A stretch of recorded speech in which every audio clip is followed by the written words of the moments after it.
My name is Joe O'Connor. I'm the Chief Executive Officer of 4-Day Week Global. And I'm joined on the call this morning by Alex Sogan Kim Pong, who's our Global Programs and Development Manager. Also by Wen from Boston College, who's part of our global research team. We'll shortly be joined by Juliet Shore from Boston College also. And also we have Tia from XPath, who are a German company that are going to be joining the pilot program later this year, and she's going to share a little bit about their background and why they're going to be doing that. So very quickly, just to tell you a little bit about us at 4-Day Week Global, our organization was founded back in 2019 by two entrepreneurs, Andrew Barnes and Charlotte Lockhart. And Andrew had been, for a number of years, researching this idea of the relationship between working time and productivity. He had been studying some research from the UK, which suggested that office workers were only truly productive for roughly around 3 hours per day, studying the increasing evidence out there that suggested, particularly in knowledge type roles, that 2 to 3 hours were lost to distractions and interruptions, to overlong meetings.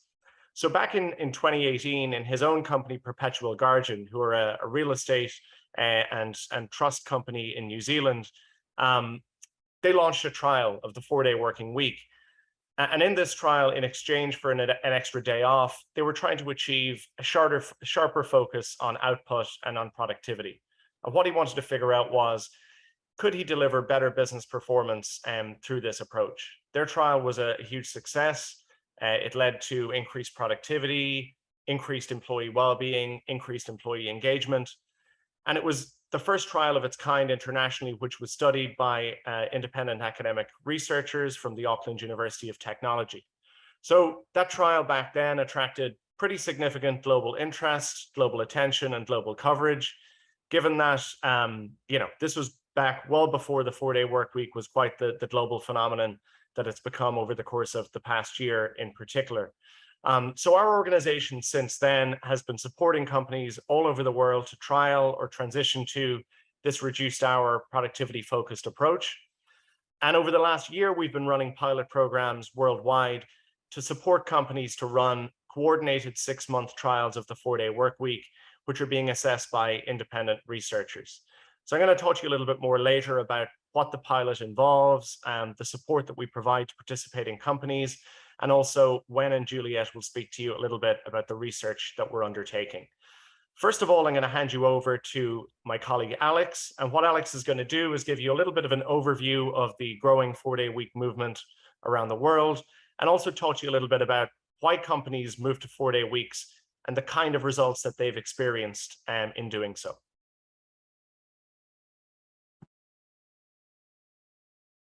All right, thank you very much. I hope everyone can see sort of the first slide here. So as Joe said, my name is Alex Pong, and I've been working as global programs sort of manager here at 4-Day Week Global. I've also been studying the movement for sort of some time, and the movement to reduce working hours without cutting salaries or expectations about sort of productivity or output really is genuinely sort of global. It's something not just seen in Nordic countries, but sort of in India, South America, sort of Asia. Japan and Korea are sort of two epicenters of the movement, and these are places that are notorious for sort of long hours and overwork. It's also a movement that is not just confined to sort of creative companies or software firms like Hutch, which is a mobile games company based in London, which is part of the sort of UK trial, but also places like call centers. This is Pursuit Marketing, a B2B call center in Glasgow, Scotland. It's also something we've also seen in hospitality and in manufacturing. So Pressure Drop is a brewery in Tottenham, another company in the UK trial that makes craft beer, and they moved to a 4-day week starting this summer. Now, what is it that inspires companies to do this? Well, generally, leaders who embrace a 4-day week, who experiment, and companies that experiment with it, are sort of solving for sort of familiar but existential challenges, right? They have issues with recruitment, with retention, work-life balance, company sustainability, often prompted by what in Hollywood they call an inciting incident, right? A health scare or of a loss of or to critical team members that forces the company to rethink how they can work. For lots of us, I think the pandemic actually has served as that inciting incident, helping us recognize that we can actually redesign work and make it better, and that there is a window of opportunity for us to do so as we try to construct a new normal. They also have faith that they can fix what's broken in their industry and employees who can take up the challenge with them. So what benefits do companies actually see from moving to a shorter work week? Well, of course, everybody has concerns about revenues and profitability. One great example is Woowa Brothers, which is a software company in Korea. They're the sort of equivalent of DoorDash or Deliveroo. And as you can see here, their revenues went up something like more than tenfold as they were reducing working hours, which made them more competitive in going after talent. And at this point, they're now, I believe, their market cap is something north of $4 billion. This is working a 35-hour work week. There are also benefits in terms of company culture. So these are office vibe results for a company called IIH Nordic, which has been working a 4-day week since early 2015. And you can see that with some ups and downs, in the early phases, numbers for relationships with peers, which means levels of collaboration, levels of trust, are extraordinarily high among office vibe users. One final example is a medical editing company in London called Synergy Vision. They did a happiness survey before and then midway 6 months into a 4-day week trial. And they found that the percentage of people who described themselves as very happy at work, a 9 or 10, went from about 12% just before to more than 50%. Likewise, the percentage of people who said they had hobbies, time for hobbies, good work-life balance, could keep up with personal tasks, all of these improved. Even the amount of time that people felt that they had to get all their work done went up, even though they were working fewer hours. Now, what all of these, there's other benefits in terms of company culture. The 4-day week empowers employees. It brings an emphasis to kind of collective and structural solutions to problems. It offers a great feedback in terms of rapid response to new experiments and ways of working. It also undermines gender biases in ways that are quite interesting and unexpected, and it helps make work more meaningful for people. The key insight is that in a lot of places, the 4-day week is already here. It's just that, as researchers have found, most of us lose 2 to 3 hours of productive time every day to poorly run meetings, distractions and interruptions, or badly used technology. And so one of the things that we do during the planning and trial phase is help you think through how to redesign all of these so that you and your people can recapture more time. Now, why go through a planning phase and a trial? There is a great saying in the military that plans are useless, but planning is priceless. And the idea here is that you can't anticipate absolutely everything, but you can anticipate and avoid big issues. It's all the planning phase, as we work you through it, also encourages you to involve everyone early in the process, to cultivate the skills that you'll need during the trial, and to prepare to win over skeptics, whether within the company or without. Trials themselves also generate data that can be helpful in scaling the 4-day week and other parts of the company. It's also an opportunity to experiment with new tools or to suspend old rules and to try new ways of work. It's also a platform in which you can fail fast and learn and iterate, to study and reflect on the way that you're working more intensively than normally. And then also it provides a kind of guardrail so that if it doesn't work, you still have the opportunity to go back to or of a 5-day week while while reducing the kind of downsides of having to make that shift. These are all things that we work with companies sort of to design so that and sort of to accomplish. So that's the movement. It is one that has grown remarkably over the last few years. And I think that over the course of studying it and working with companies, we've learned a lot about why it works and how to design trials and pilots to to maximize the odds that your own experience with it will be a success. So I will stop there and hand things back over to Joe. Thanks very much. Fantastic. Thanks for that, Alex. While I'm sharing my own screen, just to give you an overview of the pilot program itself, just to say to you that in the chat, you'll see a link to Slido.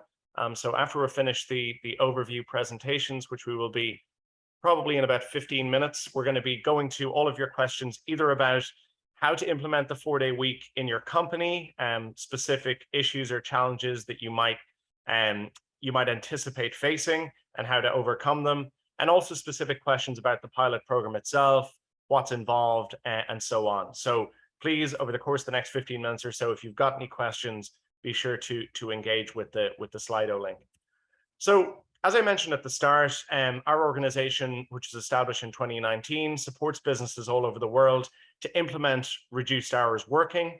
In addition to that, we engage in advocacy and research around the 4-day week with governments and with policymakers. And we run programs and research projects, and we also provide resources and support to national initiatives and campaigns around the 4-day working week. And really the whole philosophy that we deploy in the rollout of our programs is based on this 180-100 rule that was developed by our founder, Andrew Barnes, in the Perpetual Guardian trial back in 2018, which is the 180-100 rule. 100% of the pay, 80% of the time, but with a commitment to achieving 100% of the output. And when we talk about output, it's important to really be clear about this. You know, we're not saying that over the course of a trial that people should be expected to deliver the same work in the same way in a shorter space of time, because that is a fear for many employees, that this is something that's going to mean we're going to have to work faster, we're going to have to work harder, our work's going to be more intense.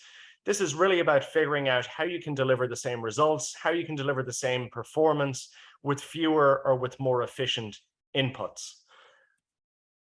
I want to give you an overview of the pilot programs that we've been running all over the world. And really, we developed this just over a year ago for a number of different reasons.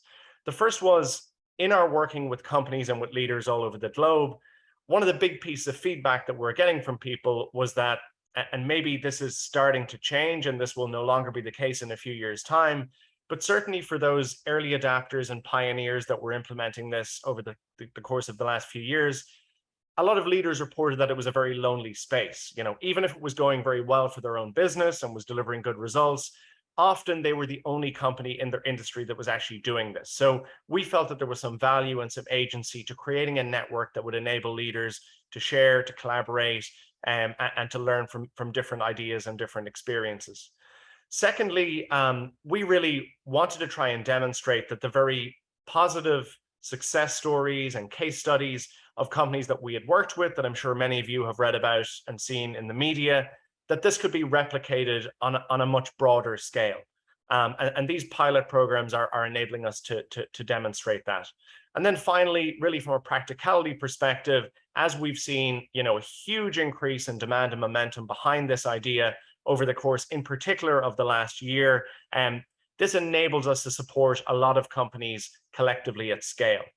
So as you'll see from this, we started our first program at the beginning of this year in Ireland with a smaller group of 17 companies and roughly about 500 employees.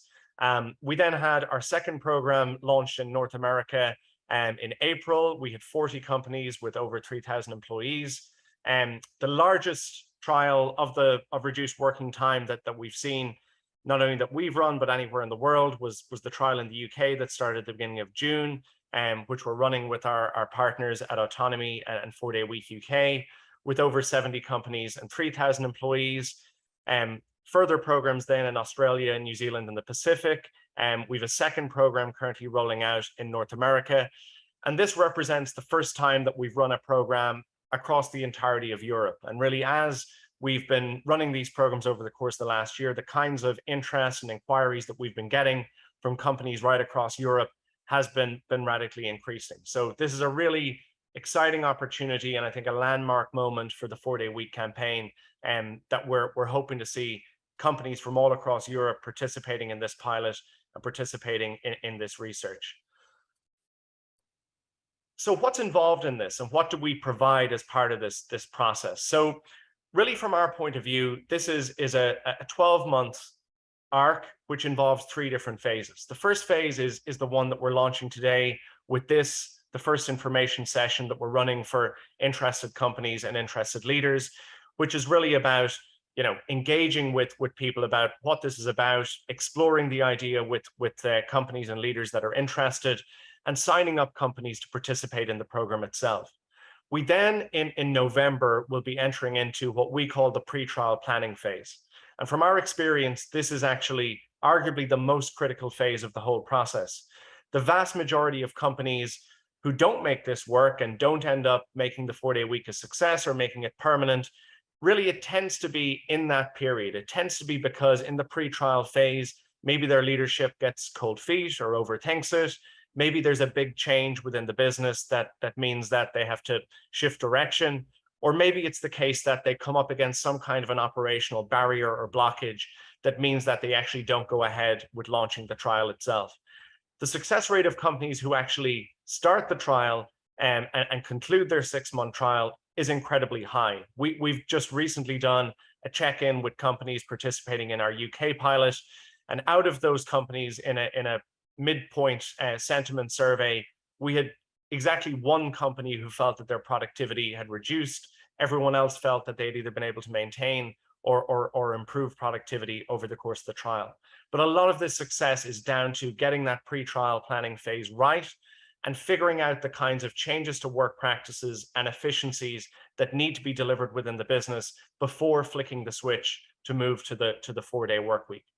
So what we provide over the course of that period involves training through virtual events, digital resources, and workshops. And this includes masterclasses from leaders who have implemented the 4-day week in their own organizations, talking to you about how you communicate this internally and externally, how you prepare and then how you implement. And then also much more specific sessions on areas that are related and relevant to the 4-day week success, like time management, productivity hacks, reinventing your workday, and so on. We also run a mentoring program where we match up participating companies with somebody who has done this in a similar field. So in other words, if we've got a 50-person tech company, we will try and find somebody who's closest within our network that has, you know, had a similar challenge, a similar context, a similar experience in their own adoption of the 4-day week. Thirdly, we have this global networking community, which involves now hundreds of different leaders from companies all over the world that have either implemented or are trialing this idea. And that allows you, outside of the formal structured sessions that we run, to open source different challenges or problems that you might be facing in your own company to see how others are dealing with it. And then finally, we offer research and analysis by a team of world-class academics through our research collaboration and partnership, both with Boston College, but also with local institutions worldwide who we collaborate with. So just to give you a visual of that, so we're running these recruitment and information events over the course of August, September, October. We're hopefully going to be engaging with many of you, answering your questions about the trial itself. We'll have a registration deadline at the end of October. From the start of November on, preparation, training, and onboarding with our support team will commence. We then will, and the reason why, you know, we encourage companies to launch trials not on the 1st of January is that, well, first of all, it tends to disrupt the kind of the pre-trial planning process. in most of the Western world, that Christmas tends to be a period where people are taking breaks. So you might lose some momentum in that pre-trial phase. But also, secondly, from a research perspective, the final month before you start the trial is the month that we use as the baseline. That's the month that we compare against. And so again, because December is a month that tends to be a little bit different in terms of comparison, we start the trial at the end of January or the start of February. There are some flexibility, and there is some flexibility we can offer on those start dates, but that's the coordinated timeline that we're going to be working towards. So I'm going to finish with that and hand you over to my colleague. I don't know if Juliet has joined us as yet. If not, I'm going to hand over to you, Wen, and she's going to give you an overview of what the research project entails. Yes, thanks, Joe. I think Julie will be join us in any minutes, but just before she comes, let me just tell you a little bit from the research, the point of view, how we consider this project. So I think someone has already asked a question on Slido about what's the best way to measure whether this is working or not. So this is indeed what we aim to study using the data we are going to collect, is to assess the impact of work time reduction, in this case on 40 work week, on three major aspects: at the company level, at the employee level, and at the society level. So at the company level, we want to see whether on this 40 work week will affect or even improve on company's productivity and profitability. For employees, we want to understand whether this helps employees to combine work and family or personal lives, to help improve their well-being and to increase their, for example, intention to stay in the organization, or even the company's ability to attract new talented workers. And at the societal level, what we want to examine is the potential benefits of work time reduction on reducing gender gap in, for example, who does housework or care work, as well as the potential environmental benefits of having a 40 work week, given the less time people are going to spend in commuting and so on. So, so next slide, please. Yes. So, so to answer these questions, what we want to collect, and we need your help with, is to consider these four major things we are going to collect. First is employer survey. So this is going to be on a monthly or bi-monthly basis. We are going to ask you to give us some metrics about, for example, productivity, retention, absenteeism, energy use, or some other metrics, whatever that you want to collect and to give to us, so that we can answer the question about whether this helps organizations or companies. And for employees, we are going to conduct three-wave employee survey collection. As Joe just mentioned, about 1 month before the trial, we are going to collect some baseline metrics. And then 3 months into the trial, we are going to have a midpoint survey. And at the end of the trial, so 6 months after the beginning, we are going to have an endpoint survey. So evaluating changes over time from before to during and to after the trial, we can begin to answer questions about whether this really helps employees. So at the midpoint survey, so 3 months into the trial, we are going to have a time diary embedded in the midpoint survey. This will help us to understand how people actually use the time, additional day off. For example, are they using it for leisure activities, or still use it for some work-related activities or some other time use activities. So that's on the time diary data. And at the end of the trial, we are planning to conduct some interviews with both managers and employees to see how 4-day work week really means for them and how they help them address their family or personal issues and so on. So next slide, please. That's all the slides. Oh, that's all the slides. Okay, so yeah, so these are some, the research data we are going to collect, and I look forward to answering any questions you may have. Thank you. Thanks very much, Wen. And just to share with you that we will be producing and publishing the report from our first couple of pilots in Ireland and North America, likely to be released in November. And then our UK trial, which is obviously the largest one, which concludes at the end of November, we expect the report from that to be published in January. But as I've said, the company sentiment that we're getting in terms of people's experience has been overwhelmingly positive, just in terms of the feedback we've gotten from leaders about how it's been going. And then also we have some midpoint data on the employee surveys that we've been able to observe. And it is showing, we're obviously hoping this will be maintained through to the end of the trial, but it is showing statistically significant improvements in things like employee well-being, burnout levels, stress levels, and even the average amount of sleep that people are getting.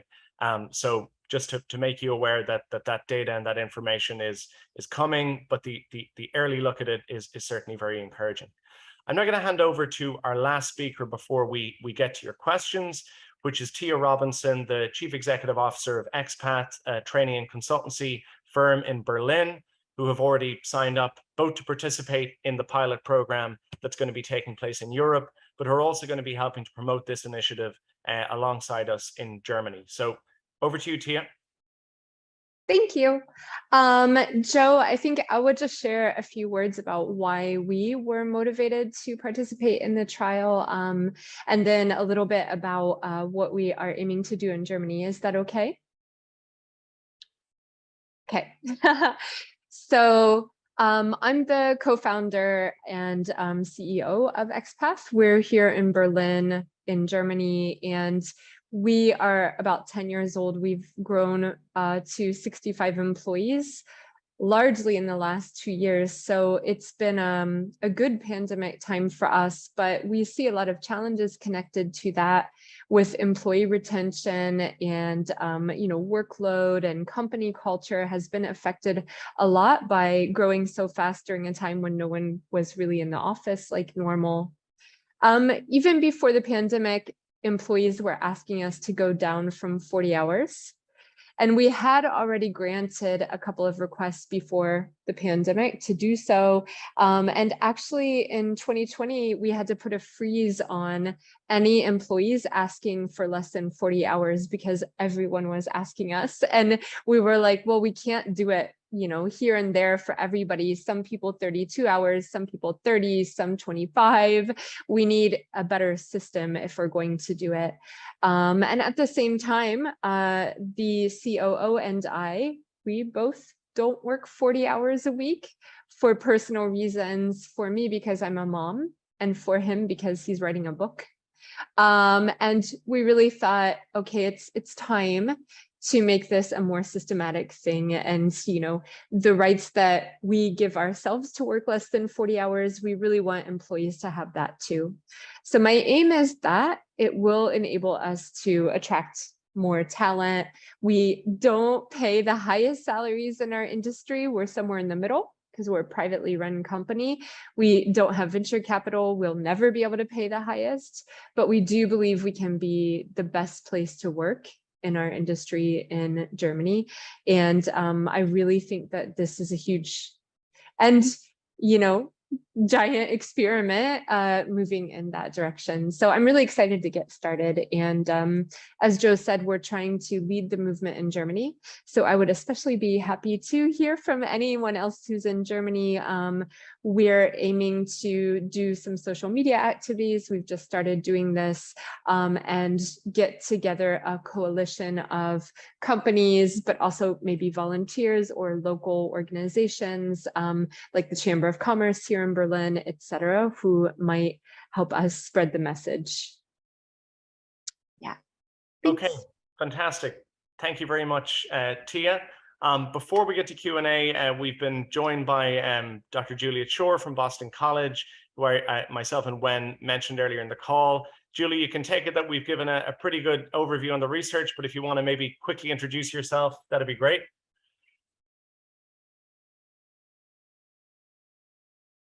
You're on mute.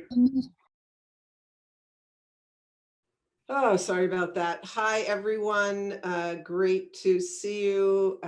Very excited about this European pilot. I have been working with the research team since the very beginning. I started researching working hours many decades ago, and sort of ebbs and flows of interest in shorter work time have happened all through my career. And seeing what's going on today with the pandemic kind of really I say turbocharging this movement is really exciting. I think Wen probably gave you some of the results from our midpoint surveys. Oh, no, you didn't. Anyway. I meant Joe has mentioned. Yeah, anyway, just to say that what the data that we have analyzed so far is awesome, really, really positive employee results. We haven't gotten to the company data is a little bit messier, but I know Joe has done an informal survey of companies who are in pilots and things are going really well. So we're very excited about what we're finding. Look forward to working with you on a very robust research protocol. The first time that 4-day work week has been studied at this, level. Typically it's one company or organization at a time. So this is a really fantastic research effort that I think is going to make a big difference in shifting the culture and practice.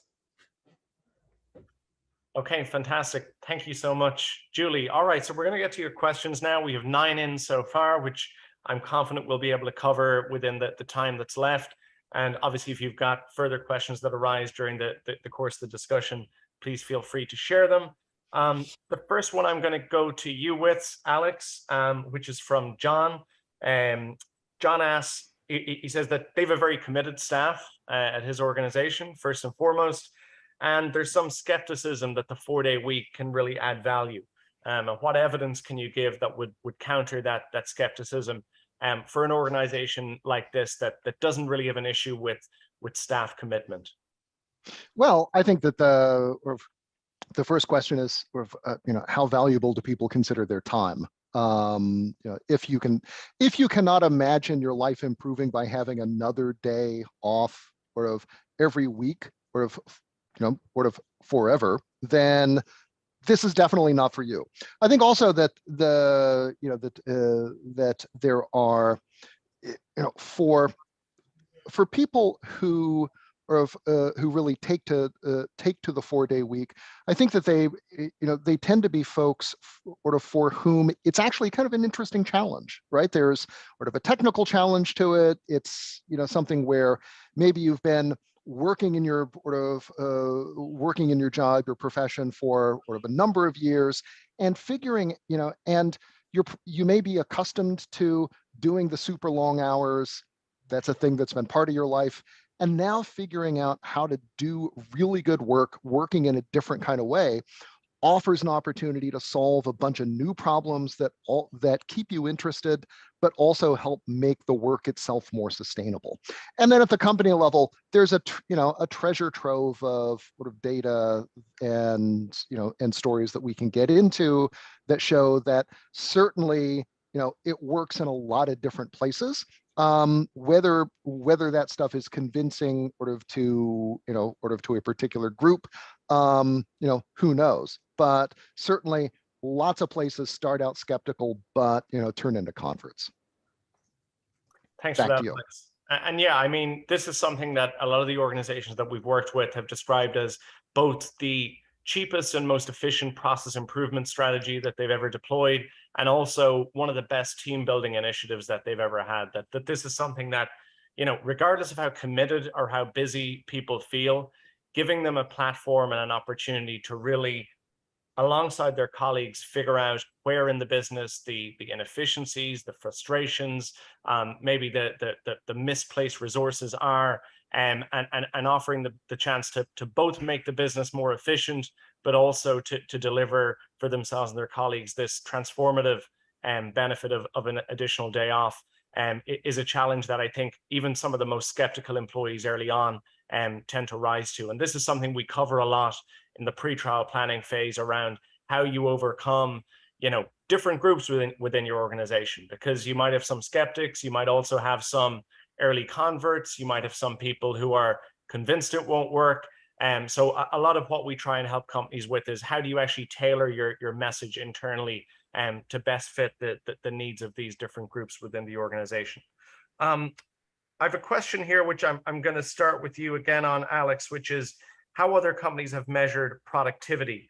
And maybe just quickly, I might just notify people in terms of the research. You would have gathered this, I think, from Wen's presentation. But we track revenue, we track sick leave, absenteeism, energy use, turnover. We track a lot of things within the research in quite a standardized way, regardless of the company.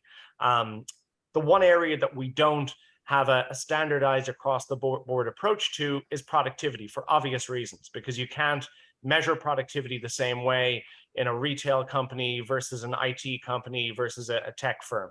So part of what our team will do is to help you to figure out what are the most appropriate metrics within your organization that you can use to monitor and track whether the trial is actually delivering for your company.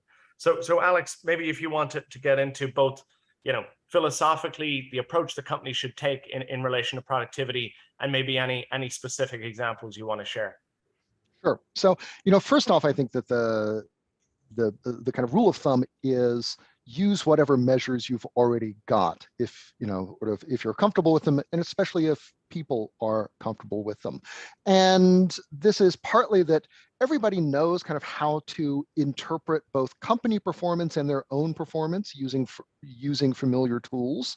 And so if you see those going up or down, you kind of know what that means.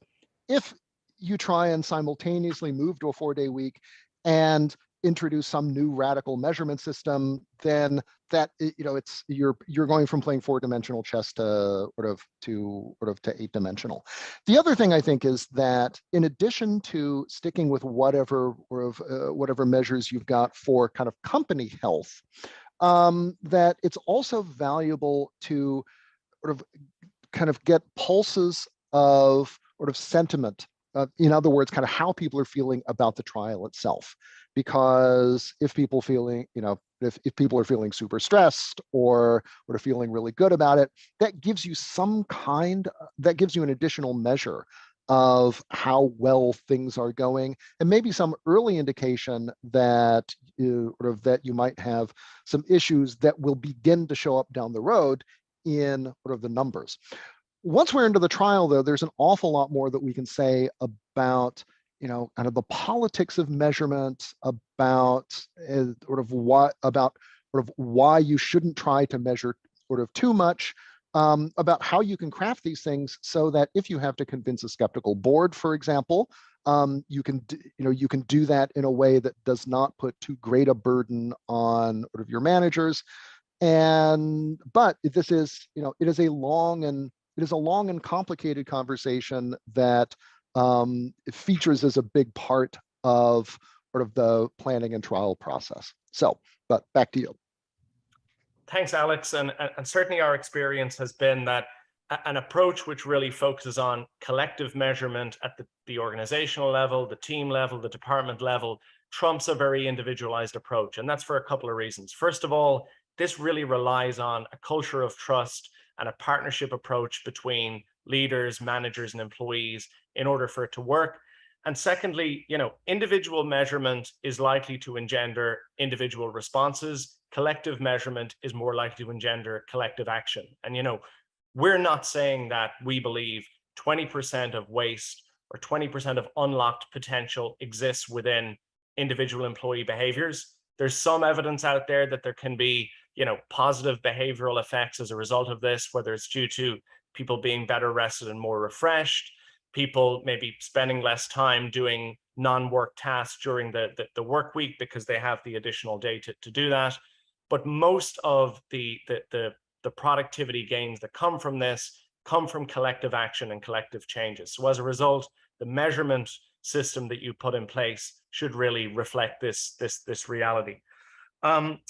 I'm going to go to a question now from Alex Sheridan, which asks, maybe if you want to detail, Alex, in your experience, what are the biggest challenges that some companies, Alex, I don't know if you want to jump on, by SW companies, do you mean shorter work week companies?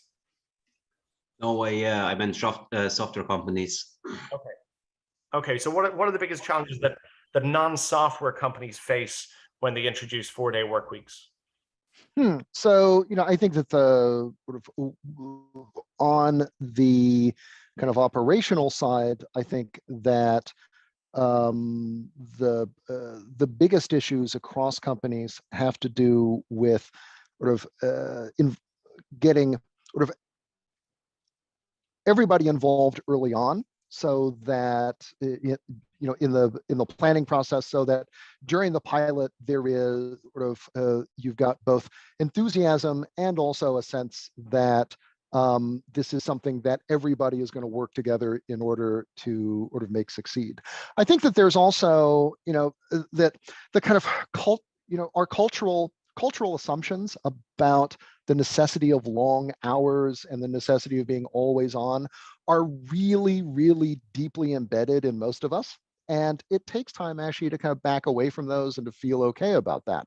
And so, so plenty of firms talk about how, the first month or 6 weeks or so, it really is a challenge getting people to log off, to, not like secretly do some work on Fridays, that kind of thing. And to, and that fighting against that turns out to be something you've got to do much more explicitly than than plenty of places expect.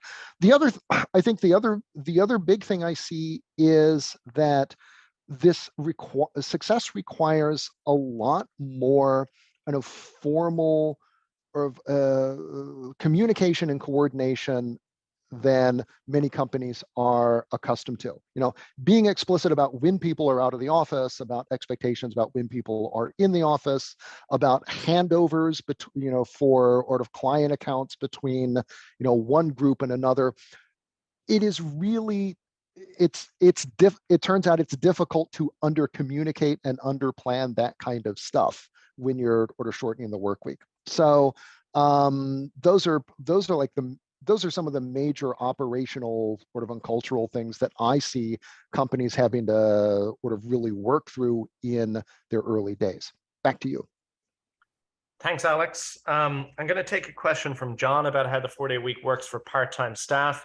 So assuming we're not talking about part-time staff who maybe are not deeply embedded within the day-to-day operations and the HR policies of the company. So for example, you might have cleaners or security staff that might be working a very small number of hours per week. So they wouldn't necessarily be covered by other HR policies that cover the rest of the organization. And it might be the case that they don't sit within this in the same way as sometimes, agency staff, contractors, consultants. Again, there's a decision to be made, first of all, would this person attend a team meeting if we held one, and therefore are they considered part of the policy? Assuming the answer to that is yes, there are generally two approaches that are deployed. The first is, and this tends to be seen most with staff who are already on a 4-day working week. So if you've got staff who are already on a 4-day week, it might be that when you make an assessment of what their expectations in the job are, what their responsibilities are, what their expected output is, maybe that's the same as their 5-day colleagues right now, and the same as what their 5-day colleagues will be when the 4-day week becomes the new full-time. And therefore, in that scenario, it might make sense to equalize their salary and effectively bring them up to the same full-time pay as your existing 5-day staff. The other option, which is the one that we see used most commonly for other roles in the organization, is to basically just prorata the 180-100 or whatever version of that you're using in terms of hourly reduction. And I'll use this as an opportunity to answer another question, which was about, does this involve 40 to 36 or 40 to 32? Most organizations that we work with move to 32 hours, 4 8-hour days. That's the most common. But so long as what we're talking about here is genuine working time reduction, we do work with companies within our programs where they're going from 40 to 34 or 35 or 36. And often we see companies do that maybe as a stepping stone on the road to the full 4-day, 32-hour week. So we don't work with companies where it's the same hours across 4 days. I think there's questionable, conflicting research out there as to whether that actually improves or degrades productivity and burnout. if people are working 4 10-hour days versus 5 8-hour days. But we do work with companies where the reduction is somewhat less than the full 80%. So I hope that dealt with those two questions, and I'm gonna send this one to you, Alex, which is, how does the 4-day week work for staff who have long-term health issues that might impact their focus at work? So, you know, for example, that this organization of one staff member with long COVID, another staff member that has Parkinson's. So in these particular cases, how does that tally with the process of moving to a 4-day week?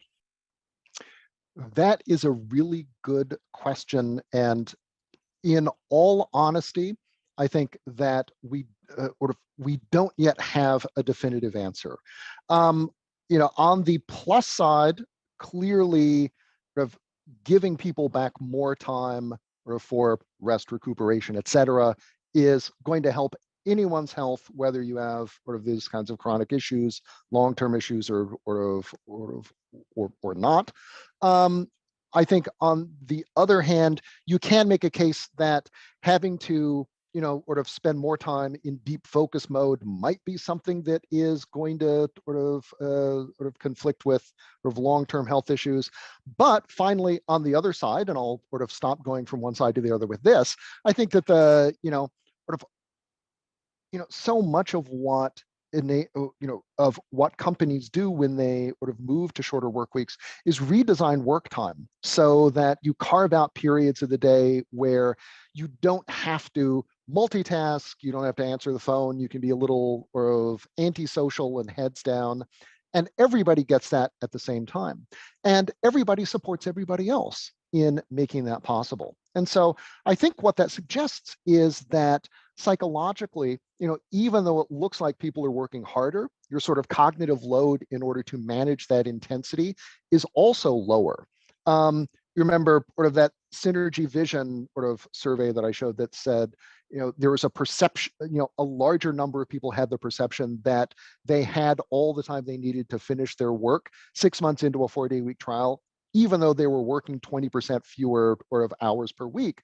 I think that's an indication that maybe, you know, this is more compatible with as a support for people with long-term health issues or chronic health issues than we might sort of think at first. At least it's worth trying. And, you know, the reason we do trials is to sort of see whether they work or not, and sort of to learn, and then sort of to back off if the experiments don't produce sort of good data. So, you know, that's my answer. I hope it, you know, anyway, I hope it's a positive, but honestly, we don't really quite know yet. Back to you. Thanks, Alex. And yeah, I think that's fair. I think it might be worth mentioning as well that we've worked with lots of companies, including Perpetual Guardian. We're one company that took this approach, and there are many others that we've worked with that have done this, whereby, you know, you make the trial something everyone needs to participate in, because the trial really relies on this sense of collective action and everyone working together to try and figure out the changes that need to be made to sustain this. But then you make the policy opt-in after the trial. So in lots of large organizations we've worked with that have done this, you might end up having something that was a huge benefit to the vast majority of people in the company, and still a small handful of people, whether it's due to reasons like this, whether it's due to the fact that they just became accustomed to a particular more traditional way of working, or they really value the 5 days in the office, whatever that might be. It is a small minority, but it would be wrong to say that you know, the larger the trial, the more likely you are to have people at the end who, even if you as a leader think this has been a huge success, maybe giving them the option of going back to working the standard 5-day work week is what they need. And at that point, that's something that actually we would encourage you to facilitate within your organization. Can I add, Joe, can I add one small point there? Yeah. I totally agree with everything that's been said. But if for some reason, if and when you decide to do this, you're not doing it with all your employees, that is a research bonanza, because what we will do is survey everyone and see the differences in the people who are in the trial and those who aren't. We have a very large company about to start a trial that decided to do it originally as an opt-in thing, and so they were only going to allow a portion, and then so we're going to be comparing the people who are doing it and those who aren't, and that then becomes a really powerful way for you to figure out what the impacts of it have been. Thanks for that, Julie. I'm going to take two questions together that I think are quite similar for you, Alex. One of them is, do you have examples of consultancies who had to raise their billable client rates to sustain the transition to a 4-day week, net of productivity improvements? And then another, which asks, do you know about companies who changed their pricing model, e.g. day rates, to make the 4-day work week work? If our company works less, we have a lower revenue. So comment on that.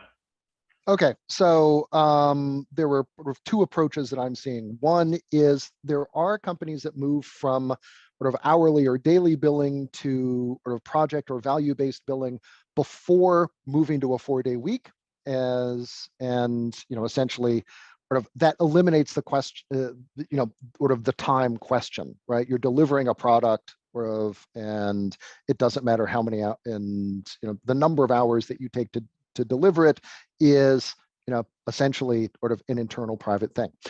In firms that do not do this, and these include like advertising agencies, and actually there were law firms that that have moved to 4-day weeks. What we are seeing is that essentially the day reduction comes in the form of lowering administrative / overhead time enough so that billable hours actually are unaffected. There are at least some early indications, early in trials, that billable hours can go up a little bit, which is sort of counterintuitive, but but that does happen. The other thing is that because it tends to stabilize employment, meaning you don't have, the senior partner who is the expert on something that two clients depend a lot on, who burns out and has to take 6 months off, which throws off, 2 quarters of billing. Because you don't have those kinds of systemic interruptions, you also get a greater degree of stability in your revenue flow, and that also helps the company's bottom line. And then finally, we can, in the during the project, work with you to explain to clients in the most advantageous way why it is that you're doing this, and potentially, if you want to go with the route of raising rates, why it actually isn't going to affect them, except for delivering better service. Back to you, Joe. Thanks for that, Alex. I'll use that maybe just as a bridge into this question from Tasita around their directors being concerned that going down to 4 days a week will put off potential American clients from working with us, as many of our clients are over there. And both Alex and Juliet and myself and Wen are all actually based in the US at the moment, although it won't surprise you to learn that I'm originally from Ireland. And there's growing momentum behind the 4-day week here in the US. It's certainly something that, while it might not be at the same level of cut through as is the case in the UK, it's certainly an idea that's growing in traction and momentum. And also the overall picture we've had on clients is that the perception of client backlash tends to be much greater than the reality. This is one area that it comes up every one of these pre-trial information sessions that we run. And it's something that we actually cover in quite a lot of detail in the pre-trial sessions that we do, particularly the one that's led by Andrew Barnes. And this isn't to say that anyone should not take seriously how you communicate this with your clients or with external stakeholders, because it is very important that you get that right. And as Alex said, you make clear that what's motivating you as a business leader to do this and the problems that you're trying to solve are the same things that they care about. And things like revenue, customer service, productivity. So really making the business case for this. But in all actuality, this is something that tends to tail off as something that's put on the table once companies start their trials. And we have a very small number of examples of companies who have experienced, either losing clients or losing potential clients as a result of moving to this. I think increasingly this is something that more and more people are looking at, they're interested in, maybe they're even considering it themselves. And I think what most of the companies in our trials have experienced more than anything is interest, and is wanting to hear about how it's going and to get that sense. We've hit the hour. I'm gonna just keep going for a couple of minutes and take these last couple of questions.